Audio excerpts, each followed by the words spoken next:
¿Por qué nunca se encontró el cuerpo de Moisés?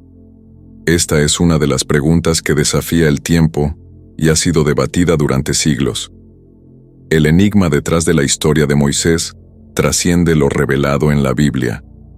Hay secretos y verdades que permanecen ocultos, al menos hasta el día de hoy. En este video, exploraremos la narrativa de Moisés y todos los misterios envueltos en este intrigante y milagroso personaje. Moisés figura como uno de los protagonistas más notables de toda la Biblia y quizás de toda la historia humana. Sus acciones y palabras dejaron una marca indeleble en la historia de manera profundamente positiva. Elegido por Dios para emancipar al pueblo hebreo de la esclavitud en Egipto, guiarlos a la tierra prometida de Canaán y enseñarles la ley divina, Moisés desempeñó un papel crucial. Su historia está meticulosamente registrada en el Pentateuco, los primeros 5 libros de la Biblia, con énfasis en el Éxodo, el segundo libro de Moisés, que abarca su nacimiento, su llamado profético y la liberación de los hijos de Israel de Egipto. El Éxodo narra una increíble saga, la mayor fuga de la historia, en la que más de 2 millones de esclavos escaparon de una de las naciones más fortificadas del mundo. Esta narrativa está llena de milagros, incluyendo los más renombrados del libro sagrado. En el liderazgo de este momento histórico estaba Moisés, un hombre que presenció más milagros que Abraham, Isaac y Jacob juntos, además de los milagros que ocurrieron cuando Dios intervino a favor de su pueblo. Algunos de estos eventos pueden parecer mágicos, como la transformación de la vara de Moisés en una serpiente. Sin embargo, la mayoría de estos eventos fueron claramente manifestaciones del poder divino sobre la creación en beneficio de su pueblo. La trayectoria de Moisés está llena de ejemplos como este. Analizaremos en detalle todo el viaje de Moisés hasta su muerte. Moisés nació en un periodo desafiante para su pueblo, los israelitas, que vivieron en Egipto durante siglos.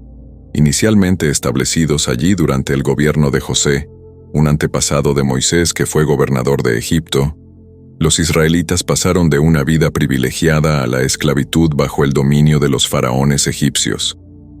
Para enfrentar este desafío, el faraón ordenó el masacre de todos los hijos israelitas.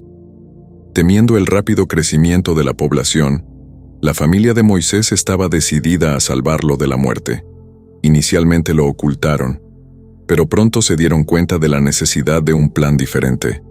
Moisés permaneció oculto durante 3 meses, y cuando ya no pudieron mantenerlo en secreto, su madre lo colocó en una cesta de papiro y lo escondió entre los juncos a orillas del río Nilo. Su hermana observaba desde lejos.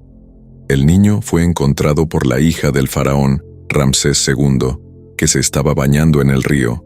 La hermana del niño se ofreció a encontrarle una nodriza, y su propia madre fue elegida para amamantarlo. Después de crecer, el joven fue devuelto a la hija del faraón, que lo llamó Moisés y lo crió como un noble en un entorno próspero. Gracias a esta situación dramática, el hijo de un esclavo israelita fue criado como príncipe en Egipto.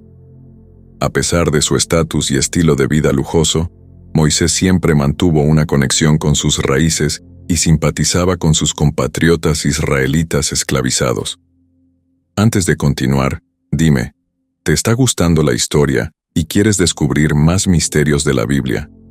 Si la respuesta es sí, suscríbete al canal para recibir todas las historias y secretos de la Biblia. El tiempo pasó. Moisés se convirtió en un hombre adulto. Un día presenció a un egipcio brutalizando sin piedad a un esclavo hebreo. Indignado por esta injusticia y crueldad, Moisés tomó el control de la situación y, pensando que nadie lo estaba observando, mató al egipcio y enterró el cuerpo en la arena para ocultar las pruebas. Al día siguiente, mientras Moisés estaba fuera de nuevo, presenció a 2 esclavos hebreos peleando entre ellos. Al intentar intervenir y separarlos, uno de ellos se volvió hacia Moisés y le preguntó si planeaba matarlo como lo hizo con el egipcio. Moisés se dio cuenta de inmediato de que las noticias de sus acciones precipitadas del día anterior se habían difundido y temió por su vida. No pasó mucho tiempo antes de que el faraón se vengara de Moisés por el asesinato del egipcio. Moisés huyó al desierto, convirtiéndose en un fugitivo de la justicia. Así, Moisés vivió en el desierto en la tierra de Madián. Después de algún tiempo, 7 hijas de un príncipe y sacerdote de Madián fueron a buscar agua para los rebaños de su padre, y, al hacerlo, fueron expulsadas por pastores locales. Moisés intervino, alejando a los pastores y ofreciendo agua a los rebaños de las mujeres. Al enterarse de su heroísmo, el padre de ellas invitó a Moisés a una comida y lo recompensó con la mano de una de sus hijas, Séfora. En matrimonio Moisés se reinventó como pastor, se casó con Séfora, formó una familia y vivió feliz durante muchos años. Un día, mientras cuidaba de sus ovejas, Moisés notó una zarza ardiente y misteriosa. Dios habló a través de ella, ordenando a Moisés que abandonara su vida tranquila en el desierto, regresara a Egipto y liberara a los israelitas de la esclavitud. El Señor reveló que había sido testigo de la opresión de su pueblo en Egipto, escuchado sus clamores ante los capataces y comprendido su sufrimiento.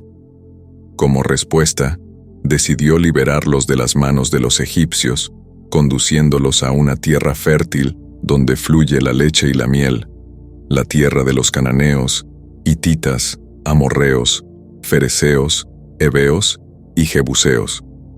A los 80 años, Moisés enfrentó al faraón, quien se negó a liberar a los israelitas.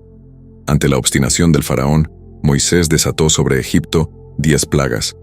El agua del río Nilo se convirtió en sangre. Hubo invasión de ranas, plaga de piojos y moscas, muerte del ganado, aparición de úlceras, lluvia de piedras, invasión de langostas, oscuridad y finalmente la muerte de todos los primogénitos egipcios. Solo después de estos eventos, el faraón acordó liberar a los hebreos. Mientras Moisés guiaba a su pueblo hacia la tierra prometida, el faraón cambió de opinión y ordenó a sus tropas que los persiguieran. Sin embargo, Moisés abrió un camino a través de las aguas del Mar Rojo con su vara. Una vez que los hebreos cruzaron, el mar se cerró, tragándose las fuerzas del faraón. Al llegar al pie del monte Sinaí, Moisés subió a la cima de la montaña y recibió las 2 tablas con los 10 mandamientos, junto con una serie de leyes que comenzaron a gobernar las relaciones entre los hombres. Durante 40 años vagaron por el desierto hasta que toda la generación de esclavos murió, permitiendo que solo aquellos nacidos en libertad ingresaran a la tierra prometida. La Biblia detalla minuciosamente la odisea de los hebreos, eventos que darían forma a la humanidad durante siglos.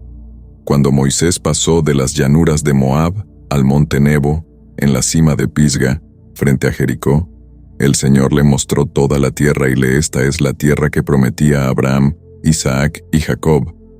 Te la daré a tu descendencia.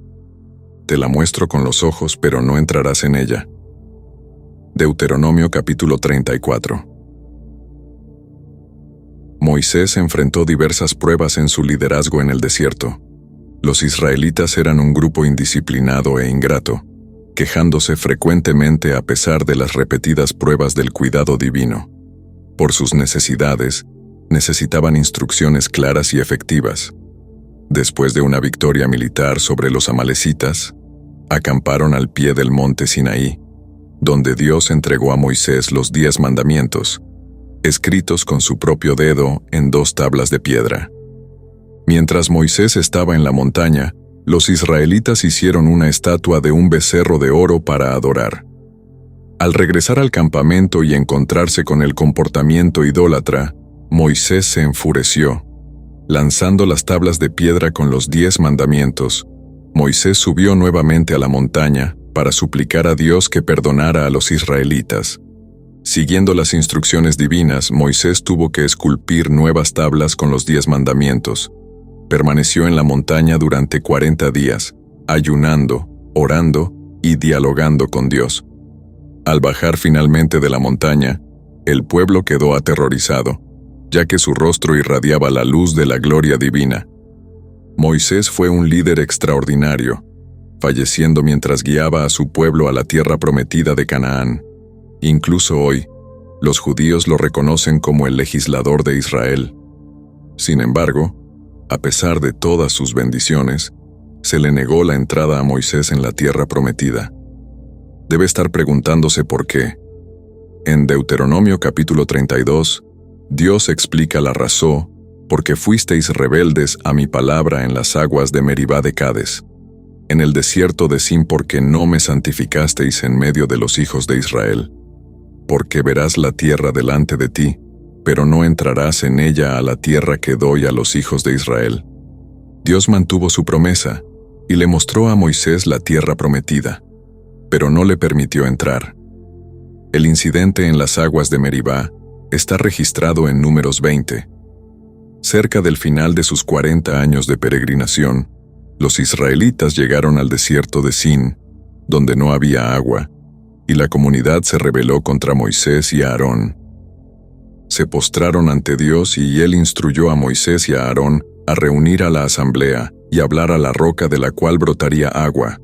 Moisés, enfadado, proclamó ante los: oíd ahora, rebeldes, sacaremos agua de esta roca. Luego golpeó la roca 2 veces con su vara, y de ella brotó agua, como Dios había prometido. Sin embargo, Dios declaró de inmediato que, debido a la falta de confianza y por no haber honrado su santidad, Moisés y Aarón no conducirían a los hijos de Israel a la tierra prometida. El castigo puede parecer severo, pero al examinar de cerca las acciones de Moisés, se hacen evidentes varios errores. Desobedeció una orden directa de Dios que le pidió que hablara a la roca, pero Moisés la golpeó con su vara. Anteriormente, Dios le había instruido a Moisés que golpeara una roca para sacar agua, pero las instrucciones variaron. Aquí, Dios quería que Moisés confiara en él, especialmente después de tantos años de relación cercana. Moisés no necesitaba usar la fuerza, su simple obediencia a Dios y la confianza en el cumplimiento de la promesa divina eran suficientes. Además, se atribuye a Moisés el acto de traer agua, preguntándole al pueblo reunido junto a la hemos de sacar agua de esta roca. Números capítulo 20. Moisés parecía atribuirse a sí mismo y a Aarón el mérito del milagro, en lugar de atribuirlo a Dios. Esta atribución pública de crédito no pasó desapercibida por Dios, que no podía dejar tal acto impune. Esperando que los israelitas comprendieran la santidad divina, la roca que provee agua está simbolizada como Cristo. La roca fue golpeada al igual que Cristo fue crucificado una vez. Las palabras de Moisés a la roca podrían interpretarse como una representación de la oración.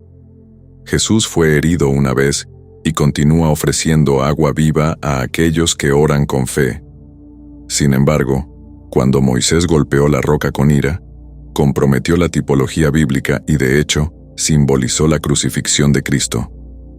Una vez más, el castigo impuesto a Moisés por su desobediencia, orgullo y tergiversación del sacrificio de Cristo fue riguroso. Se le impidió entrar en la tierra prometida. Sorprendentemente, no vemos a Moisés quejándose de su castigo. En cambio, persistió en liderar al pueblo con fidelidad, honrando a Dios en su santidad. Dios, en su compasión, invitó a Moisés al monte Nebo, donde reveló a su amado profeta la tierra prometida antes de su fallecimiento. El relato de la muerte de Moisés sigue siendo uno de los grandes enigmas de la Biblia. Aunque sabemos que falleció a los 120 años, sus ojos no se debilitaron y sus fuerzas no desaparecieron. Moisés estaba en su plenitud cuando fue llamado a la morada celestial. Subió al monte Nebo, una elevación de 4.500 pies. Enfrentando las adversidades de la edad avanzada con determinación, Moisés partió según la palabra del Señor, solitario pero en paz. Su tumba fue situada en el valle de la tierra de Moab, frente a Bet-peor, pero hasta el día de hoy permanece desconocida. Moisés es único en la Biblia, ya que fue personalmente librado por Dios. Este acto divino de ocultar su tumba impidió que se convirtiera en un lugar de adoración, preservando así el misterio en torno a su cuerpo nunca encontrado.